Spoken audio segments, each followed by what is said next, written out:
Thanks for joining us for another week of Take Two. It is March 7th. We have 7 days left in the legislative session, which actually means fewer days because we have a weekend ahead of us. Lots of important topics to get to. There's a lot to deep dive into in this whole tax conversion bill going on, where we're going to change where all the money in our state's going. We're get to that in a minute. Conversion therapy, it looks to possibly be dead. Very controversial this week. Is beer dead, or does it still have life in it? Can you marry your first cousin? Is it a good idea? Should we all think about the cousin we love the most? And the Constitution, should it be gender neutral? All of these questions we're going to get to on this week's podcast. Let's start first with one of the most controversial so far, conversion therapy. And right now it looks to be dead. I thought we were headed in the right direction, Jim. What happened? What went awry?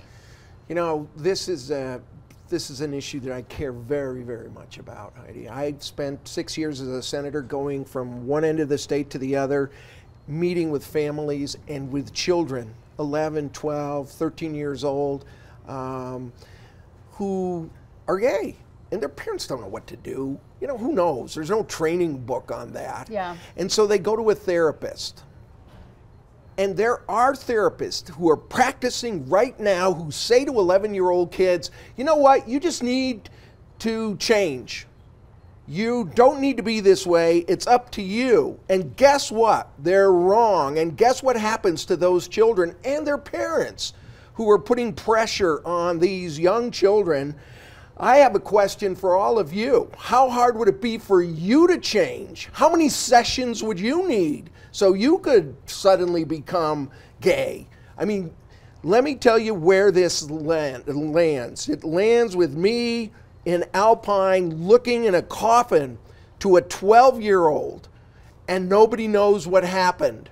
Or in Ogden with a 16-year-old, or in West Valley with a 14-year-old. You know what? You killed this bill. And I will not forgive you. All the politics we've done over the years and all the chatting about this and that, that bill was killed. The governor was gutless.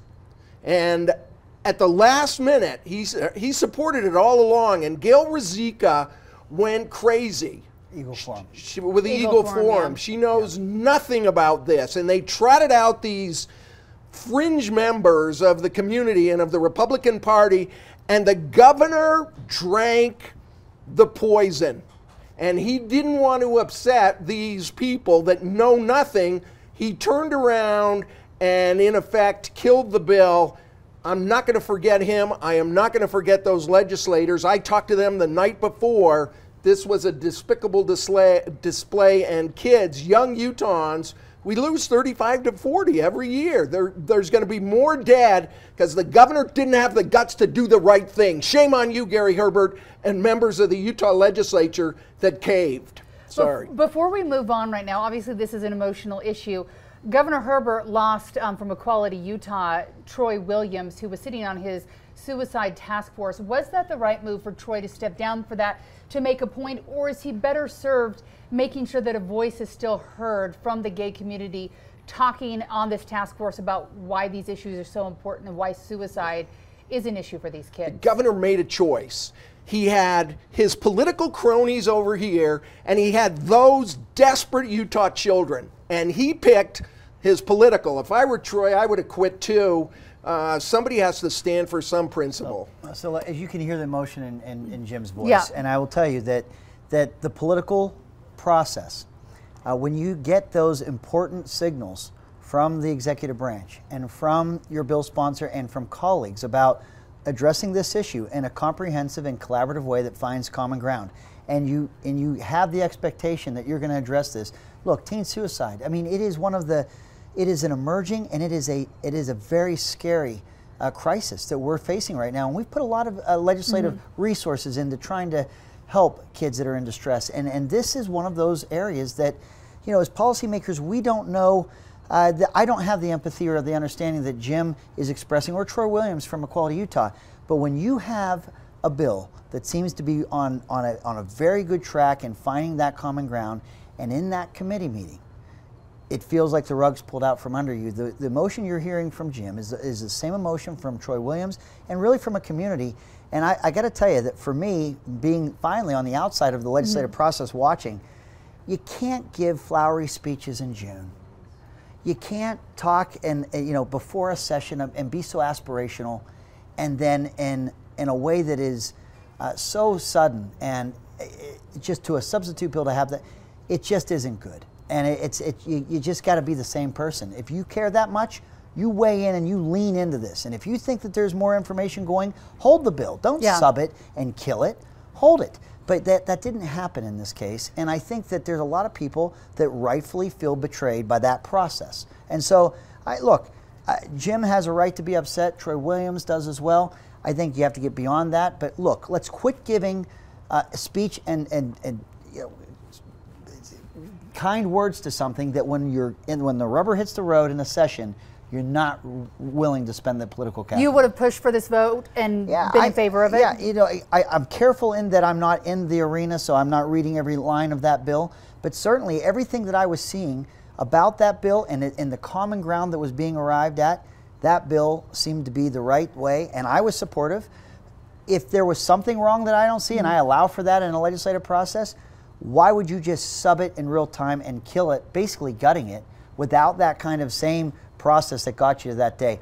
Look, I think there's a lot of people that are upset. I think some people are putting a good face on it. Yeah. But I think this process was bad. Here's the part I don't understand. The Church of Jesus Christ of Latter-day Saints arguably has influence, whether they're talking to legislators, it just happens to be the denomination they go to. And even in the last, let's say, decade, that church and other churches have gone away from let's pray the gay away to you're born that way. And maybe they're not saying live a gay lifestyle, but they're saying we understand you're gay, let's try to work with this.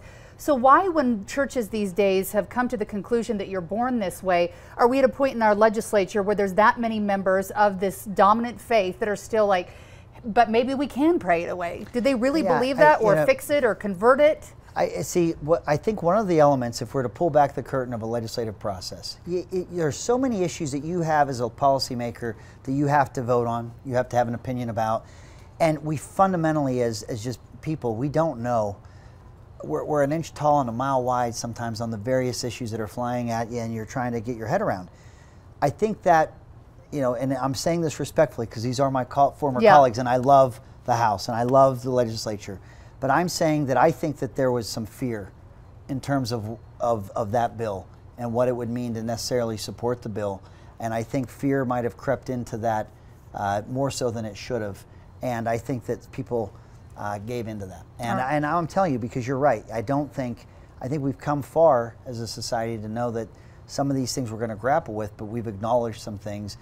That bill, I thought, had done its work to earn the right to see its way through. It had critical stakeholders at the table. Will it be back next session, either of you? Are we thinking? Maybe if we have a new governor, maybe it will happen. But this was a long, nuanced plan and process. Everybody was there, and suddenly people made the political calculation that Gail Ruzicka and the Eagle Forum and the fringe of the Republican Party meant more than the very lives of those children. Imagine what it's like, and we spent a lot of time on this. Imagine if you're 10 or 11 or 12 and you're living particularly in rural Utah and you find out you're gay, you already have a lot of strikes against you. And now to have it be okay to have a therapist march in and say, it's all your fault, 12-year-old. If you're not changing, it's your problem. Well, believe me, that leads to suicide. Kids will die. Utah kids will die because of this. Shame on you. All right, we will continue this conversation. Another one that I have been surprised by, the beer bill appears to be dead. It is in committee, but I don't know if that's where they go to die. When you said the beer was dead, I thought you just meant it was flat. I thought it was flat. I thought they lost all its carbonation. I don't get it, though. No? So you could start this one, Greg. So the governor backed it. I don't know if he backed it too soon or what, but I thought that it was going to go through. He gave it a stamp of approval. He was like, okay, let's catch up with the times. This is the market. Sure. And then it's dead. So I think this is what's going to happen. I think that right now, there are fewer states that have the 3.2 alcohol by weight in the beer. There's a higher content for beer that's being made. So commercially, your big beer, Budweiser and Coors and everyone else, there's going to come a day where it just doesn't make financial sense for them to brew this unique alcohol content or lower alcohol content for the lone state of Utah. We're not by ourselves now, but Oklahoma just changed theirs. But until that day arrives where they stop brewing it, where it's not just a theory, when it's actually the case, I think very quickly you'll see this legislature react to that and not want to lose for convenience stores, supermarkets, whatever economy is there for that. Yeah. But so long as it's still that theory of what could happen, I don't think it has got the sense of urgency. I think it got through the Senate, but I think it's died in the House. And so I think that my take from the outside watching right now is that there's not a sense of urgency for this because it actually has not changed the production of that product. Have you downloaded your Pinterest recipes and started brewing at home yet? I'm Some sure yeast in a sock or whatever I'm sure it is. it's illegal. I'm going to make the writing on the wall here for Greg and the legislature. The people that make 3.2% beer, the big breweries, have said we're not making it anymore. We're not going to have a whole production line just for Utah. So it's dead. So what the legislature and what Senator Stevenson said is, you know what, this is important, and we want to make it convenient, and we're going to have this other beer available. There's one gorilla behind all this, and that is Marty Stevens, former Speaker of the House. It was Jerry Stevenson, the convenience stores, the grocery stores, everybody was in favor of it, except a furious little Marty Stevenson for the LDS Church. He's a lobbyist, and he was working the room. And when it came right down to it, guess who won? Mormons don't drink beer, though, so does it matter what the percent is if you're not drinking it?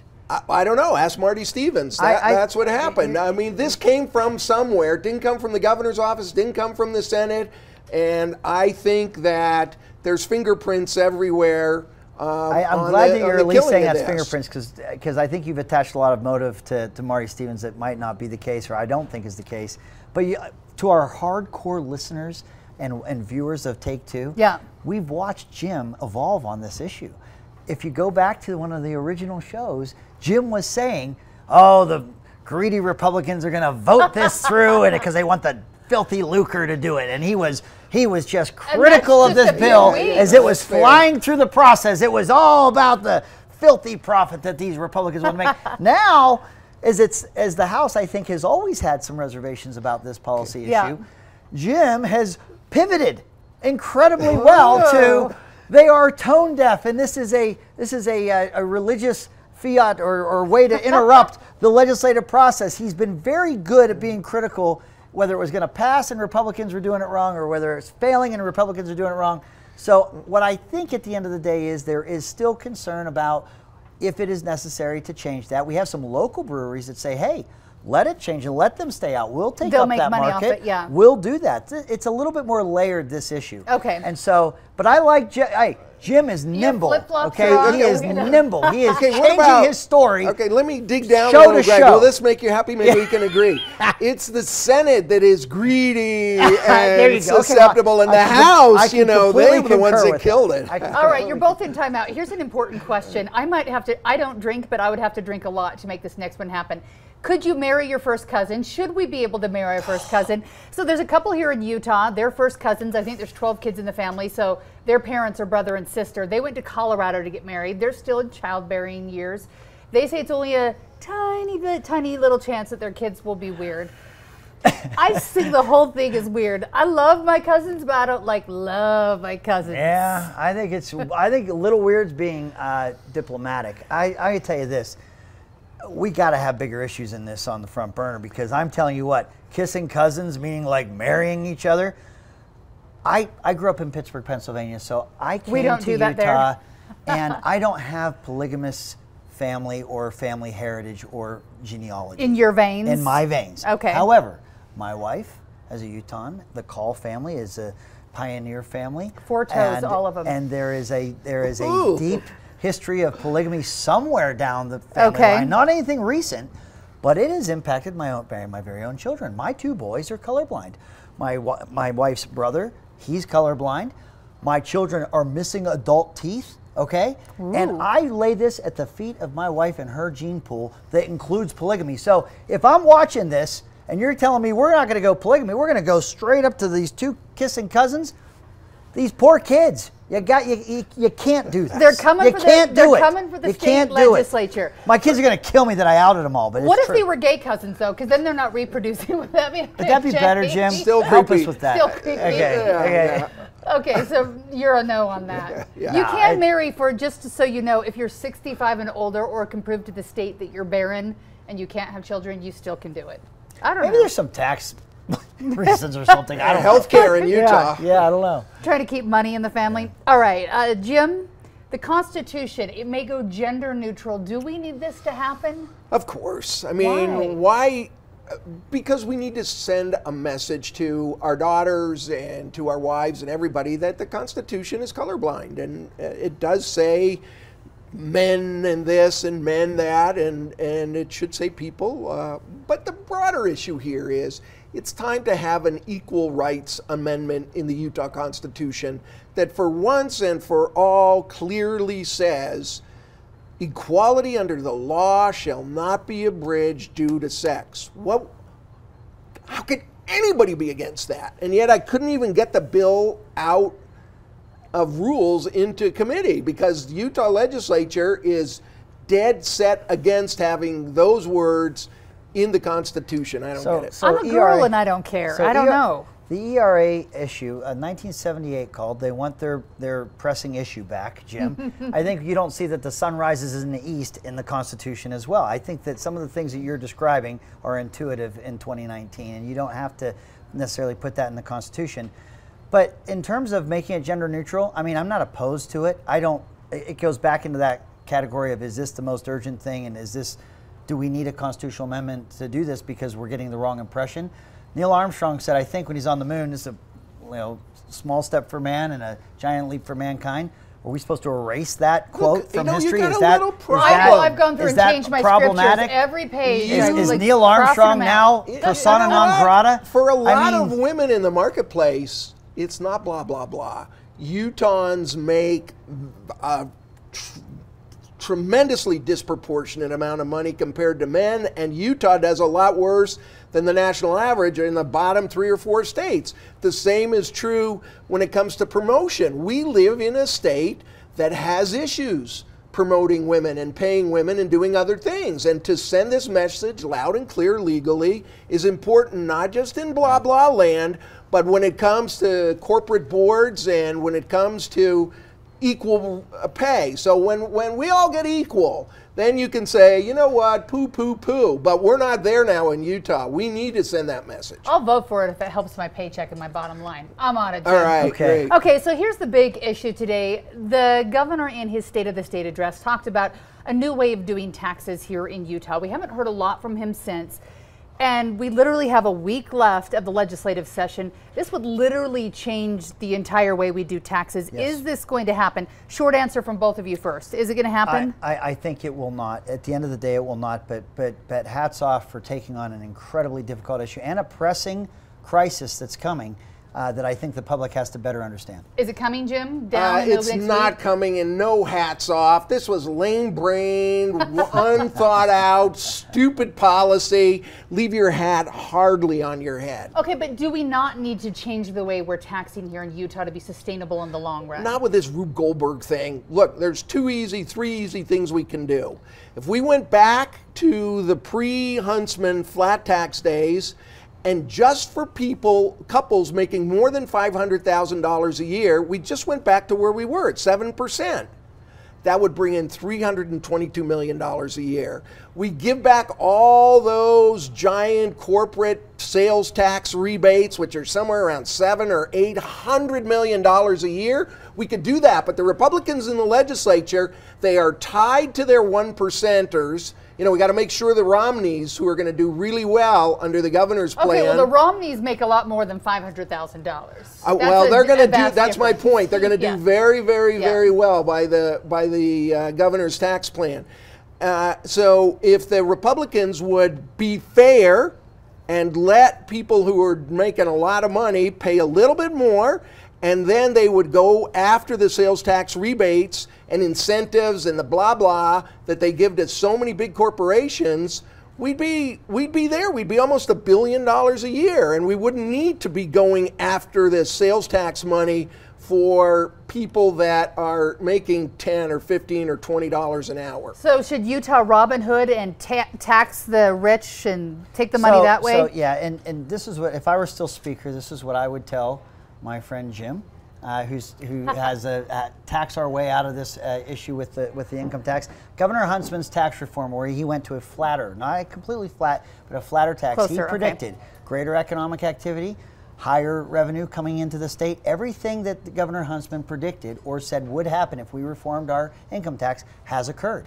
It is a very robust revenue source for the state, and our economy has done very, very well. I don't know that you'd want to interrupt that. It's working as was predicted when we did the reform.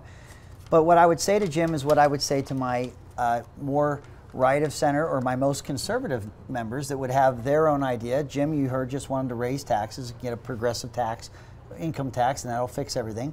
I would have conservatives in our caucus and in the legislature that probably have a perfect scenario in their mind as well. And what I would say is politics is addition. You can't let perfect be the enemy of good. And after Jim was able to say that, if you can't get the number of votes to pass that, then what? And I think that the legislature has, in that they were looking to lower income tax, even lower the sales tax as they were broadening the base and creating new taxes, which Republicans don't typically do. But they were looking at potentially taxing services, because we have a more service-oriented economy, lowering the rate, broadening the base. That is outside the comfort level of many Republicans, outside my comfort level. But there is an attempt to try and find that common ground. What you have found politically up on the Hill right now is you have a teachers union that would love the membership build on the politics of that and oppose it. You have people that are looking at the unpopularity of creating a new tax, even Democrats arguing against it. You're punishing lawmakers who are leaning in and trying to do something right, because the general fund, the way we collect it, isn't paying for the cost of a growing state any longer. But it's easy to say out here, but I don't think the public at large understands this structural imbalance and how severe it is. And until the public at large understands it more fully, I don't know that their profile's encouraged, I'm telling you, but I think the public has to see that we have an unsustainable tax system right now that has to look closer to what the economy looks like in 2019. Okay, so Jim, here's a question. In our meetings, we've been talking about this in the afternoon when we decide what stories we're going to cover. We covered healthcare, and a lot of people are upset about the idea of taxing healthcare. So if you're going to tax services across the board, healthcare would be one of them. Is that taxing the poor? Is it taxing people in their time of need? Or is it just one more place, to be fair, that would need to be taxed if you did this? 1% of the cost of insurance going to be taxed, as if that isn't enough, and as if the state hasn't already put the people of the state in serious trouble by refusing what the people wanted, Medicaid expansion. It also would cut education. It would not. Explain to me why it would cut education, and then you can tell me why not. Yes, it absolutely will cut education, because they are going to take money out of the sales tax, and they're going to end up, it's going to end up hitting. Wasn't that money that was sort of jerry-rigged anyways and was getting traded around? Yeah, there was a shell game. There's a better way to fund public education, and that is to not use right now it all comes out of fund. Income tax. Yeah, right. Yeah. But general fund money used to fund all, before 1996, all of higher ed. That is not the case any longer. You could put more of the state income tax, even at that lower rate. You would be able to dedicate more state income tax to K through 12 education if you had a general fund source that you could put into higher education and start restoring back into it. The legislature has That's this. what they need right now. So the legislature has this. Okay, but the legislature has this mentality that we can't raise any taxes anywhere, no matter what. Even with a so here's what they what do you say? They're creating new here's taxes. what they finally came up with. They're lowering the school funding, the education fund. They're lowering that fund. And the reason they need to do that is because they're raising up the money coming from the sales tax by so much. They talk about revenue neutral. That's why, in their heads, why they're lowering the education fund. This is not revenue. It's a very bad idea. It's a regressive tax. It's not well thought out. Going after health care. If you had more really, general fund money to put into our institutions, state institutions of higher learning, you can leave more of the state income tax in our K through 12 schools, which will improve the funding scenario for our public schools, which is what I think we both want. One final question for Greg, because when you talked about Huntsman, everything that was going to happen has happened with revenue from the flat tax, except one thing. They promised us that as the pie got bigger, more money would go to education and we would move off the bottom. So despite that, look what's happened. Utah has stayed 50th in education. No, despite the fact we've been in the best economic times in history. So we keep having babies, more people moving to the state. There's a lot of people, right? We have more children entering our kindergarten every single year. The 16 years I was a lawmaker, and there's no end in sight. There are more children entering kindergarten than seniors graduating out of high school. So that enrollment growth is still continuing to go up. We put $1 billion new dollars in the 4 years that I served as speaker, $1 billion of additional revenue. And if the sum total and the takeaway from the investment we've done, we've raised teachers' pay, we've put those dollars in that I think are historic in terms of commitment. If the takeaway of that is strike, it's terrible, everything's wrong, that's where cynicism starts to come in, and you feel like you're in a circular argument. How are we doing? Terrible. Why? We don't have enough money. Here's more funding. How are we doing? Terrible. Why? There's not enough money. That's a merry-go-round. What you don't want to have happen with lawmakers is, no matter, after all of our best effort, the takeaway is always, you have failed. You're not going to hear those concerns about education funding. You're going to start to feel like they're going to be said regardless. And you don't want that to be the case. You look at the funding, Jim, of education, especially during this time where we've had good economic times, and it is an absolute fact that we have had record funding and being able to fund our schools. Now, we have more kids per taxpayer. We don't have a property tax base in our state of Utah like other states do in terms of property tax funding education, traditionally in other states. There's other variables going on that reflect that ranking that you talk about. But I don't think it's a lack of commitment or priority from the legislative branch or the governor. So do we need the governor to sit down and explain this to us? We talk about the fact that he's got political capital, his approval ratings are at 80%. If he were to sit down, Jim, on his sofa at the governor's mansion and explain on Facebook Live to you for like half an hour, would it help? Or you're just, no, bad idea? It would mean I wouldn't have to take my Ambien that night. It'd be your bedtime story. But look, I'm not buying what Greg is selling. Well, that's okay. It's like you never do. I try every week. Every week I come here selling. It's like not working. The children are there. It's not like there's some ethereal thing and we can't say, well, you know what, we don't have any money to feed you. You should be happy. The children, we are 50th. This is our most important resource. It ain't great. And so I don't mind looking at the legislature and say, do your job. Can we be at least 40th and funding is a goal? Is that asking too much? It's so cute when you talk to the legislature like that, like you never were one of them. You know, there's a little irony there. Yeah. I know. Right. Okay, when you're looking at these great acting skills, you're probably like, I wonder where he learned them. Does he use them outside of this podcast? Does he? I wondered that myself. Too. You read Jim, my mind. Have you ever been on the stage before? Shameless plug. It's called La Cage aux Folles. It is the Broadway musical. It was The Birdcage, you might have seen with Robin Williams.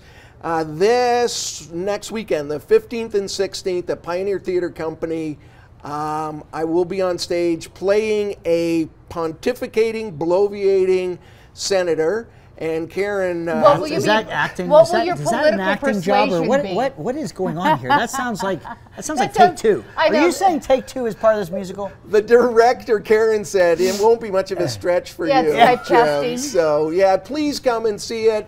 I promise a good time. There's 4 or 5 of these marvelous actors from New York, and you can come and laugh at me. So there's real actors there. Oh yeah, there's real actors and wonderful Utah actors Jim, too. tell us the nights again and where. So thanks. It's Friday night is the opening night, the 15th, and then Saturday matinee and Saturday night. There's some tickets left, so please come. There'll be 1,000 of us. We'll have a ball.